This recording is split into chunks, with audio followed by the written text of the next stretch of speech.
देखिए, आप एक काम करिए। अभी अपनी बाइक को देखिए, उस पर कितना सामान लाद सकते हैं। 10 किलो, 20 किलो, शायद थोड़ा ज्यादा। लेकिन बिहार के एक ट्रांसपोर्टर ने कागज पर अपनी बाइक से ढो दिया 2 करोड़ 32 लाख रुपए का माल, और सरकार ने मान भी लिया। यह कोई मजाक नहीं है, यह बिहार की सीएजी रिपोर्ट में लिखा है। और ये तो बस शुरुआत है। नमस्कार, आप बिहार न्यूज टुडे देख रहे हैं।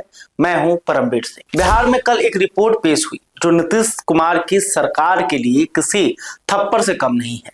देश का सबसे बड़ा ऑडिटर सीएजी ने बिहार के सरकारी तंत्र की ऐसी पोल खोली है कि पढ़कर आपको हंसी भी आएगी और रोना भी, क्योंकि यह पैसा आपका है, आपके टैक्स का है, और उसे इस तरह लूटा गया जैसे कोई अपनी जेब से निकाल रहा हो। तो आज हम बात करेंगे बिहार की उस सीएजी रिपोर्ट की जो विधानसभा में पेश हुई। समझेंगे कि कैसे हुआ यह घोटाला, कहां गया आपका पैसा, और नीतीश सरकार की इसमें क्या भूमिका है। तो पहले समझते हैं असली मामला। पटना सिटी का एक ट्रांसपोर्टर है। उसने क्या किया? उसने कागज पर दिखाया कि उसने एक बाइक और कबार हो चुके 9 वाहनों से 2.5 करोड़ रुपए का माल इधर से उधर पहुंचाया। ई वे बिल बनाया, यानी वो सरकारी डिजिटल परमिट जो माल ढुलाई के लिए जरूरी होता है। और उस फर्जी ढुलाई के आधार पर दूसरे व्यापारियों को करीब 19,32,000 रुपए का टैक्स क्रेडिट दे दिया। अब ये टैक्स क्रेडिट क्या होता है, इसे भी आप समझ लीजिए। मान लीजिए आप दुकानदार हैं, आपने कोई सामान खरीदा, उस पर जीएसटी दिया। अब जब आप वो सामान बेचेंगे तो आपको जो टैक्स देना होगा उसमें से पहले से चुकाया हुआ जीएसटी घटा सकते हैं। इसे कहते हैं इनपुट टैक्स क्रेडिट, यानी आईटीसी। यह एक बहुत जरूरी और सही व्यवस्था है ताकि एक ही माल पर 2 बार टैक्स न लगे। लेकिन इस व्यवस्था में एक कमजोरी है। अगर आपने माल खरीदा ही नहीं, सिर्फ कागज पर दिखाया, तो भी आप क्रेडिट ले सकते हैं, बशर्ते सिस्टम सो रहा हो। और बिहार में सिस्टम बहुत गहरी नींद में था। दोस्तों, बाइक वाला किस्सा तो बस एक झलक था, असली तस्वीर बहुत बड़ी है। सीएजी ने बिहार के सिर्फ 12 अंचलों की जांच की, पूरे राज्य की नहीं, सिर्फ 12 जोन, और उसमें पाया कि 22 कारोबारियों ने 1,167 करोड़ 79 लाख रुपए का इनपुट टैक्स क्रेडिट लिया। इसमें से 253 करोड़ 38 लाख रुपए का आईटीसी गलत तरीके से हासिल किया गया, और इसमें से 914 करोड़ से ज्यादा की वसूली अब तक नहीं हो पाई। सोचिए, सिर्फ 12 जोन में यह हाल है। अगर पूरे बिहार का हिसाब होता तो क्या निकलता। और यह सब हुआ कैसे? चोरी के वाहनों के नंबर पर ई वे बिल बनाए गए, कबार हो चुकी गाड़ियों पर माल ढुलाई दिखाई गई, और एक ही वाहन नंबर पर दर्जनों बिल जारी किए गए। और एनआईसी जो पूरा डिजिटल सिस्टम चलाता है, परिवहन विभाग, वनिज कर विभाग, तीनों ने आंखें मूंद ली। सीएजी ने साफ कहा है कि यह सब वाणिज्य कर विभाग की निगरानी में हुआ।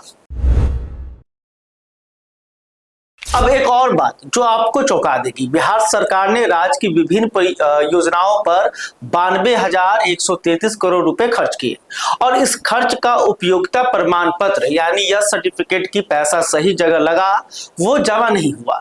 31 मार्च 2025 तक 62,632 ऐसे सर्टिफिकेट लंबित पड़े हैं। इसका मतलब क्या है? इसका मतलब यह है कि 92,000 करोड़ रुपए गया, लेकिन यह साबित नहीं हो पा रहा है कि वो काम हुआ या नहीं, सामग्री मिली या नहीं, पैसा सही जगह पहुंचा या किसी के जेब में चला गया। और ये कोई नई बात नहीं। पिछले साल यानी 31 मार्च 2024 तक 70,878 करोड़ रुपए की 49,469 उपयोगिता सर्टिफिकेट लंबित थे। हर साल सीएजी बोलता है, हर साल नीतीश सरकार सुनती है, और हर साल आंकड़ा बढ़ते जाता है। यह लापरवाही नहीं है, यह एक पैटर्न है।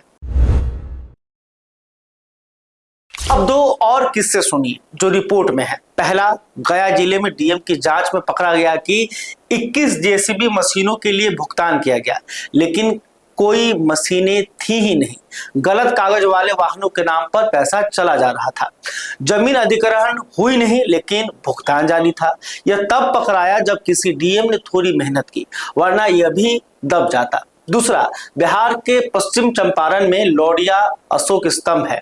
भारतीय इतिहास का 2300 साल पुराना धरोहर। एएसआई ने इस स्तंभ के 100 मीटर के दायरे में किसी भी निर्माण पर रोक लगाई है, लेकिन बिहार राज्य पुल निर्माण निगम ने उस इलाके में 5 करोड़ 35 लाख रुपए खर्च करके कचरा डंपिंग पॉइंट बना दिया। एएसआई ने आपत्ति जताई, तब जाकर काम रोका गया। यानी अगर एएसआई चुप रहती तो एक राष्ट्रीय धरोहर के पास कचरे का अड्डा बन जाता और 5 करोड़ भी चला जाता। सीएजी ने एक और बात कही जो सरकार की नीयत पर सवाल उठाती है। बिहार में 37 सरकारी कंपनियां ऐसी हैं जो व्यवहारिक रूप से बंद हो चुकी हैं, डिफॉल्ट हो चुकी हैं, लेकिन उन्हें बंद नहीं किया जा रहा है।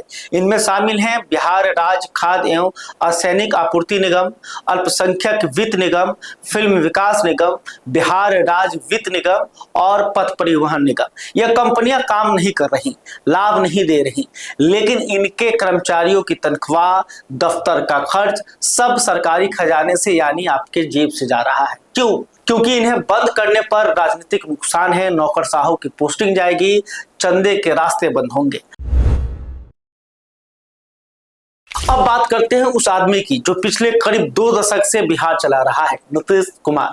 नीतीश जी का दावा है सुशासन, सुशासन बाबू का खिताब उन्होंने खुद ओढ़ा है, लेकिन जब सीएजी हर साल रिपोर्ट लाता है और हर साल घोटाले बढ़ते जाते हैं तो सुशासन कहां है? राज्य सरकार 4,844 करोड़ रुपए का राजस्व वसूलने में नाकाम रही है। इसमें से 1,430 करोड़ 5 साल से ज्यादा समय से बकाया है। एनआईसी, परिवहन विभाग, वनिज कर विभाग तीनों नीतीश सरकार के अधीन हैं और तीनों ने मिलकर इस फर्जीवाड़े को पनपने दिया है। सोचिए, डिजिटल इंडिया के दौर में जब एक बाइक से 2 करोड़ का माल ढोने का फर्जी बिल बनता है तो उसे पकड़ने के लिए कोई अलग तकनीक नहीं चाहिए, बस इच्छा शक्ति चाहिए, और वो नीतीश सरकार के पास नहीं है, या है लेकिन इस्तेमाल नहीं होती।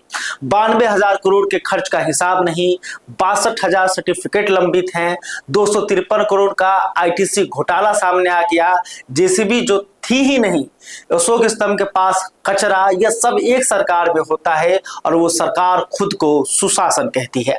विपक्ष के नेता आरजेडी के विधायक सुरजीत ने सदन में कहा कि यह 200 करोड़ का जीएसटी इनपुट घोटाला है, जहां बिना टैक्स चुकाए व्यापारियों को राशि लौटा दी गई, लेकिन सत्ता पक्ष बैठा रहा। दोस्तों, बिहार में लोग मेहनत करते हैं, खून पसीना बहाते हैं और उनके टैक्स का पैसा बाइक से ढोए जाने वाले फर्जी माल में, कागज पर खड़ी जेसीबी में और डूबी हुई सरकारी कंपनियों में खर्च हो रहा है।